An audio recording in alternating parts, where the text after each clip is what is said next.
this playoff series? It's exciting. You know, our guys are locked in. They're chomping at the bits to get after it, and so it's exciting to be around that. Has this break been a good thing or a bad thing, do you think? Yeah, I guess I don't look at it as good or bad. It's been fine. You know, we obviously as a staff need time to prepare and then give the guys an opportunity to take a step away, kind of refresh themselves, their minds, spend some time with family and friends, and then get locked in, hopefully for a long playoff run. So. Do you feel like you have a one-up being that you were just with the other team? No, I mean, at the end of the day, look, they're the champions, and in my opinion, everything goes through them. They're the last team to win it, and they know all about us, just like we feel like we know all about them. It's about who can go out there and execute better come game time. When you took this job, did you allow yourself to think, what if these two teams meet in the playoffs? You know, it's funny you ask it because Brandon Schneider is their team president, and when I took the job, he congratulated me and all that, and thanked me for the time, and he kind of hinted at that, and we kind of went back and forth a little bit, and at the end that we said it'd be great if this ever turns into a rivalry and we're playing in the postseason and all that. So he texted me yesterday. He goes, just scroll up and look at the text that we had. So he called it. I was part of it, but it was I followed his lead, and so I guess we sort of knew. You still think it's great? Yeah, no, for sure. I mean, to have a chance at a team like that has been historically great, especially right off the bat. If you're a competitor, you want to try to go against the best, and especially, like I said, we weren't playing just to make the playoffs. We're trying to win a championship like everybody else. And I know some people may say, well, let's end up here so we can play this team and that play. I think that's bad karma. It's just me personally. I think the basketball gods will get you if you try to think that way. And at the end of the day, if you really want to be champion, whoever's in front of you, you got to try to beat. What's your opinion? Have you heard any of the chatter that Draymonds been putting out there? It seems like he's been trying to get it to your team's head. No, I'm sure he. He's won it 5 times. He's got the right to say anything and everything that he wants to say. So if he does, great. If he doesn't, that's fine too. Mike, I know how fond you are of Draymond, but to that point, like, how do you prepare your team in any way to deal with some of the intensity and the antics and some of the head games he sometimes plays in these series? Yeah, I mean, you obviously you try to tell them as much as you can about each individual player, not just Draymond. You show them film on each individual player. Draymond, he's going to be intense. He's going to be physical. He's going to let you know what he's thinking, every single minute of the game. And all those things, you just got to be able to stay the course. You got to be able to play your game and be just as physical with him on both sides of the ball as he is with you, if not trying to exceed it. So, you guys know how Draymond is. You know how Steph is. You know how Clay is. You know how their whole team is. So there's no secret. It's just about whether or not we can go out and we can execute our game plan, which our guys were locked into today. And if we can, we're going to have to give ourselves a good chance. What's your talk about all of the guys that we know from their team because they've been in the playoffs so many times? I said you talked about how we know about Steph and Clay and all these guys, but it's because they've been there again and again and again, and you guys haven't. So how do you deal with that discrepancy in experience? I don't think there's any other way but to go through it.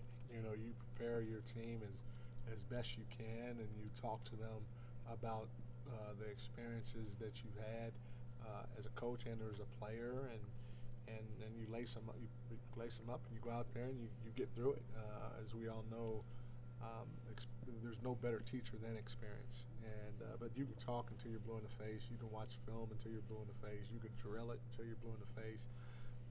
It's hard to simulate what it's really gonna be like until you actually go through it. And so we've done all those things. I mean, even at our team dinner last night, we had Deli address the group from his perspective of being a champion and going through the playoffs. We had HB address the group from his perspective, and then we had Leandro Barbosa as a player and as a coach address the group. So again, we can keep throwing stuff at our guys, which we will. But at the end of the day, the best teacher is going to be actually going through it and seeing how you hold up to the different things that come your way, especially when they're adverse things. What's your opinion? You guys play them 3 times the first 12 games. How much can you take away from those early season matchups? Do you take a lot from them? Yeah, you got to go back and you got to watch them, and you got to, because a lot of times teams have tendencies and players have tendencies, and so you just try to see what those are and coach against them. And it doesn't matter if it was early or if it was late; it all matters to a certain degree. What's your opinions on rivalries and NorCal having a rivalry for the first time, or maybe establishing a rivalry for the first time? How good do you think that is for the league? First of all, I'm not sure if it's a rivalry yet, but if it can end up being that, then fantastic. I think rivalries are great in any competition out there. It adds extra juice to the whole environment or atmosphere whenever 2 teams play each other. So I'm all for it. I wouldn't say it's quite there yet, but if it does get there, that'd be awesome. Mike, the guys about that experience and how experience can be a good thing. You talk about that experience and how playoff experience can be a good thing. Is there a freedom that comes without having some of that experience and going in winning? Yeah, I mean, at the end of the day, yes, we are the 3 seed. Yes, we're the 3 seed, and they're the 6 seed. At the end of the day, they probably feel a little bit more pressure than we are, because they are the champions. Everybody expects them to be back in the finals. I mean, nobody even picked us to finish in a playoff spot, and which is fine. We can't change people's minds by telling them, hey, we're better than that. We got to go out and we got to change people's minds by our play and the results of our play. And so, it's the same thing. We're going to go out, we're going to play, we're going to try to play loose and free, and fast, loose, and discipline. It's actually one thing. It's a lot of things that Steve used to say that I say with our group now. We're going to try to play that way and see what happens. And at the end of the day, like I said, the experience that they had, the championship experience that they have, they're going to have to deal with different pressures than what we're dealing with because of the expectations. Like the guys are talking about physicality as a real emphasis. Obviously, that's been a theme from you all season. But how do you coach that, and what are the challenges in going against a team emphasizing physicality against a team that moves around so much like they do? You try to be proactive. You try to get into their bodies early, and you can't relax, because as soon as you relax or take a breath defensively, it's a wrap. They move too well. Their spacing is too good.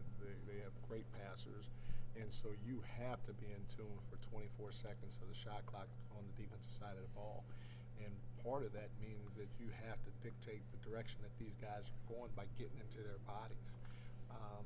And that's when the physicality comes in. Physicality comes in when it comes to defensive rebounding. Malone is one of the best offensive rebounders in the NBA. And you're not going to be able to just put a body on them. You're going to have to put 2 bodies on them at times. They have guys like DiVincenzo and Wiggs that are 2 of the best offensive rebounding guards in the NBA. So you got to go find them as well. And there's a lot of different aspects of the game where physicality is going to take place, not just defensively but offensively too, with us setting screens and when we cut, if we get bumped, run through the bump. And I can go on, and you show guys different clips or different times when we do it well and when we don't do it well, or when other teams do it well and when they don't. And then you try to drill it, you incorporate it with whatever you're teaching out on the floor on a daily basis while reminding them. What are fans saying to you around town? I'm sure you're getting stopped everywhere. No, the excitement here is unbelievable. It's off the charts. To me, that's what makes this whole thing special, is just to be able to be out in the community and see how excited and elated people are about this playoff run. They're tickled to death. I was at it's Fats Bistro out in Folsom. A buddy of mine, Frank, is retiring, and so I went to his retirement party. And the staff at Fats Bistro, they were fantastic, and the staffs range from older people like myself to young people that are, obviously just out of high school or in college, first job or whatever. And so to hear their excitement and the stories from the older people saying, yeah, back in the day, I used to go to Arco, and it was this and that. And the young people were like, I've never seen this in the playoffs. This is great, you know. So to see those types of reactions from the different types of generations was a lot of fun. And, you know, I'm tickled to death, and hopefully we can keep this excitement going for a long time during this playoff run. Did you get the